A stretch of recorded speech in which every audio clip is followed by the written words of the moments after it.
The last 30 hours have seen high drama in Jharkhand politics, in fact, with the Chief Minister going, quote, missing, unquote. A probe agency seizing luxury cars and cash from one of his homes. Jharkhand Chief Minister Hemant Soren then suddenly surfaces in the state capital Ranchi. More than 30 hours after the Enforcement Directorate, sources said that they were unable to locate him. The headlines of today's newspapers in the morning are screeching untraceable. Soren had been asked by the probe agency to appear before it in a money laundering case linked to an alleged land scam. Soren decided to evade the summons, not for the first time, not for the second time, not for the third time, not for the fourth time, not for the fifth time, not for the sixth time, not for the seventh time, but for the eighth time, viewers.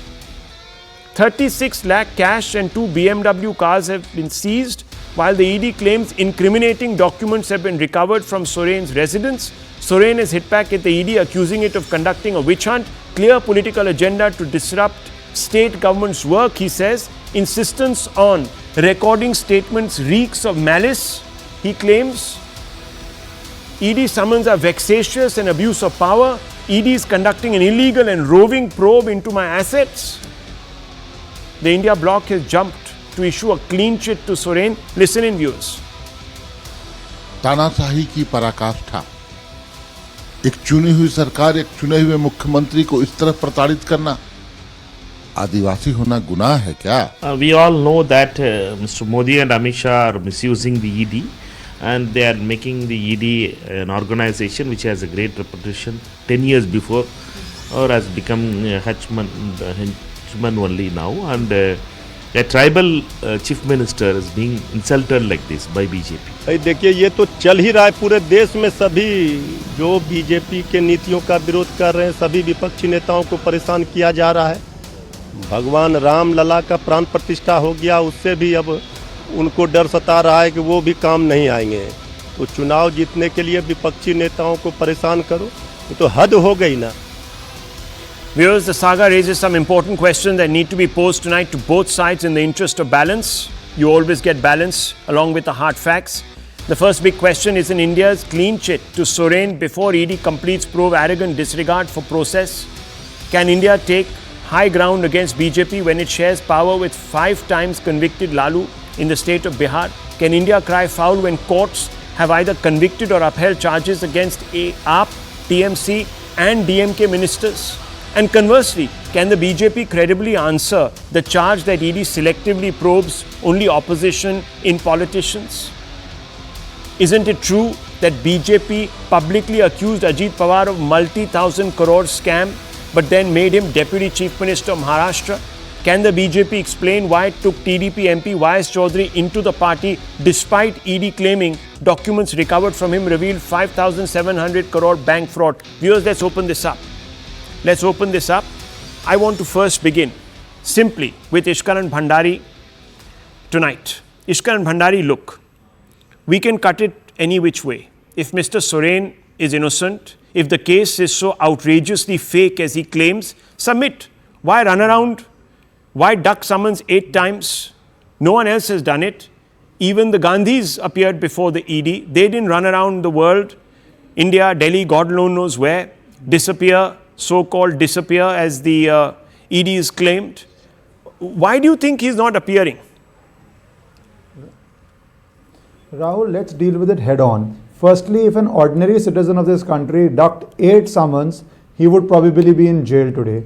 Because you can possibly ignore 1 summons, say a medical reason, say an alternative date, but 8 summons is extraordinary. Second aspect, why doesn't he appear for questioning? Does he have something to hide? I think a better question is, why isn't he going to court if he thinks that all these summons are frivolous, they are not legally maintainable, that he doesn't have a case to answer, that the allegations aren't serious, that the ED is doing politics? Daily people go to court either to get interim protection from arrest or to get a summons quashed. He is not doing that. That is his choice, and he has no dearth of legal counsels to be able to do so. So that also raises a question that why is he not doing it? Is it better politics for him to do all this. The third aspect of the questioning is when ED has a case where it has arrested certain people, where cash recovery has been made today, what is 35 lakhs or 30 lakh rupees, a cash recovery has been made, where there are allegations of Benami properties, all those are documentary things which need to be answered, which have to be proved. So ED is well within its remit to ask these questions, especially in view of the fact that nobody has approached court to get a stay on these summon, the order summoning him or an anticipatory bail, as I started with. So let us be very clear. When ED is doing its job in the manner known to law, then you as a person cannot give clean chit any alliance, India alliance or ND alliance. No alliance can give a clean chit. The clean chit comes either from investigative agency or the court. Let's say the investigative agency is not fair with you, then you go to court. By doing neither and playing politics, you are opening yourself to ED tomorrow coming and saying we have given multiple summons, we are not satisfied and we are arresting this individual. Now that of course is a choice of the individual whether he wants to approach court or not. Okay, so Mr. Jindal, why not just go to court? Quash this matter. Well, Rahul, everybody knows the Draconian Prevention of Money Laundering Act and the manner in which ED has become an authoritarian agency as the authoritarian arm of the center. Now, the picture is very clear. If you are with the BJP, you are immune from ED. But the moment you are opposing BJP, you are the target of the ED. Now, what form of democracy is this? If ED is allowed to be functioning independently the way it's ought to, then why is it that Ajit Pawar, who was one of the persons into the ED list, is made the Deputy Chief Minister? Then you have Hemant Soren, you have Suvendu Adhikari, you have Narayan Rane, and the list goes on and on and on. The point is, now even the people, they do not trust any ED raid. ED has lost its sanctity, ED has lost its morality, and whenever there is an ED raid, it's very easy to guess that the target is the opposing party to the BJP. Okay, so Mr. Jindal, just very quickly, I will ask some of those questions. You haven't still answered my question. Yes, there's been a bit of whataboutery from your end. You have rightly pointed out certain instances, which I have also raised in the hard questions that I'm asking tonight, which I will pose to Mr. Tuhin Sinha. But that doesn't absolve you from answering the central question. Is it because time and again the ED has been able to at least prove its cases? You know, I don't know if you know this, but ED actually has almost a cent% record when it ends up filing a totally investigated charge sheet and it begins the process in those cases in court of prosecution. It has an almost 99% record. It's a different matter that very few of the number of cases it investigates actually reaches that stage, but that's a different question altogether. In the cases that it actually takes to the court, it does end up winning a large proportion of them. So I'm asking you, Lokesh Jindal, this defense is available to you. Go to the court, quash the summons. And Mr. Bhandari is a lawyer, he can help you also. He can appear for Mr. Soren. I'm sure he'll be willing to do this. But I want to ask you this fundamental question. Yes, you think it's all illegal. You have called all sorts of names, you know, as Mr. Soren has of the ED, but not gone to court. Why, Mr. Jindal?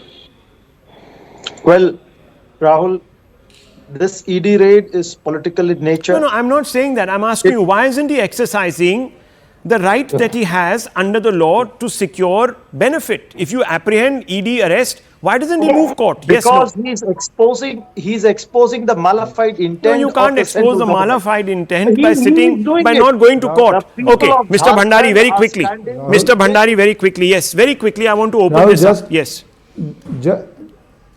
Just two short points. First, he is exposing a malified intent. That means Mr. Soren is doing politics and not taking his legal remedy. Second point, which you said, I just want to elaborate it, that all the cases which have gone to full trial and court judgment has come, ED has a 99% record, and also ED has filed almost 1,000 charge sheets. How fast the court process goes depends very often on the accused also, who takes dates. So whenever a trial is completed, ED has managed to prove its case. That fact needs to be out there. Okay, ED has been able to also prove its cases, viewers, in far-off courts in London against two very high-profile individuals. Let's not forget that.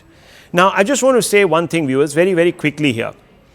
In the Herald House case, the Gandhis approached court wanting to squash the IT probe against them, and they got no relief. The two Gandhis are out on bail even as we speak today. Ishkan Bhandari was one of those people intrinsically involved in the Herald House case. He can give us the background.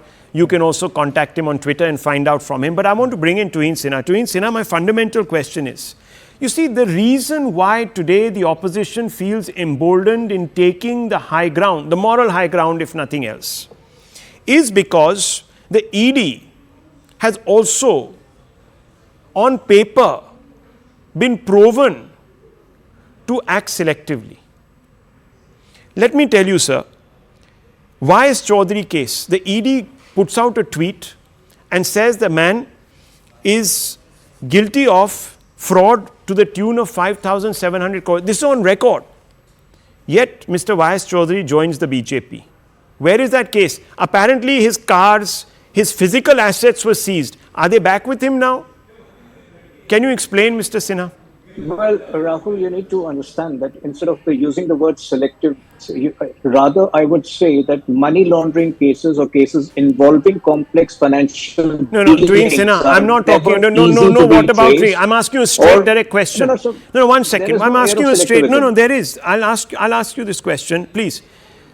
The topmost leaders in the BJP, let me come out, had said that Mr. Chaudhary was a Malia.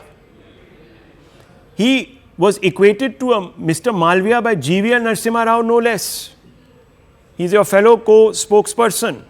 Yet, Mr. Chaudhary is in your party and the case is going nowhere. What am I supposed to expect from that? In politics, you make allegations, but if at the end of the day, those charges are not proved, we will not continue to hold back our animosity against the person. But in politics, but you make charges. He hasn't been given a clean chit. Has he been given a clean chit? I'm asking you, has he been given a clean chit? Rather lenient with some of the opposition leaders. Hemant Soren did not deserve 8 summons. That is your assessment. In fact, that is your subjective assessment. I'm asking you, Mr. Soren, I'm asking you, Mr. Tuhin Sinha, simple question.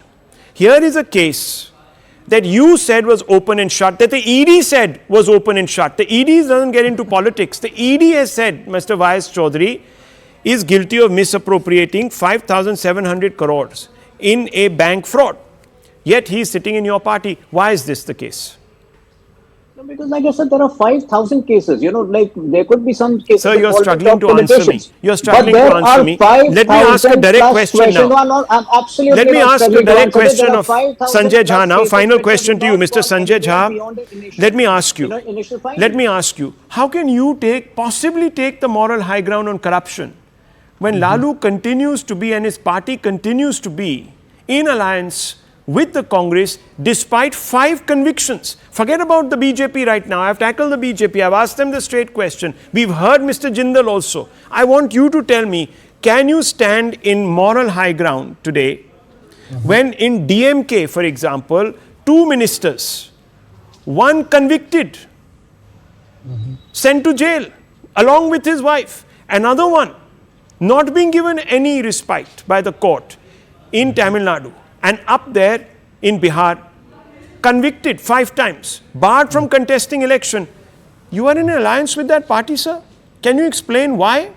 And why should therefore we not believe that Mr. Soren is an equally corrupt person that the Congress today is propping up and defending? Answer me this question, sir. Yeah, Rahul, I'll answer you. Please do not interrupt me when I speak, because I think you won't answer me. So it'll be whataboutery and I'll waste my viewers 2 minutes, 2.5 minutes. Stop judging it. You have viewers. Your viewers are sharper than you. Right. Just finish. Right. Here is my point number 1. Point number 1. It's very rich of you to ask me this question. Will you tell your viewers how many members of the BJP in the Lok Sabha have criminal charges? Will you tell me how what about you again? I asked you a simple question, sir. DMK 2 ministers. DMK 2 ministers. One just been convicted and sent to jail. No, 1 second. I'm asking you the question. I interrupted Tuhin Sinha when he didn't answer me the question. I'm asking you the question straight on. How can you take the moral high ground on corruption? You have defended both the DMK ministers and RJD. You have defended Lalu Prasad in the past. Yeah. Yes or no? Yes, of course. You've been in alliance. How can we not say today that your clean chit, your party's clean chit to Soren is not motivated by the same electoral calculations. Rahul, please respect your viewers. They are watching you interrupt I'm me asking when you, said sir. won't. I'm asking you a question. They are watching you Answer the interrupt me question. when you promised What they you are won't. actually watching, sir, is your You're whataboutery violating- tonight. you're violating No, your basic whataboutery tonight. I protocol. want you to answer this question. You are violating basic protocol and Okay. decency between an anchor and I a have run panel. out of time. It's Don't do 49 that. past the hour, Don't do viewers. that. We take the break every day Right. at 49. We have just wasted 3 minutes with Sanjay Jha because he didn't want to answer the question. He wanted to hold the channel and me on track. That's basically it. I'll take a short break. We'll be right back.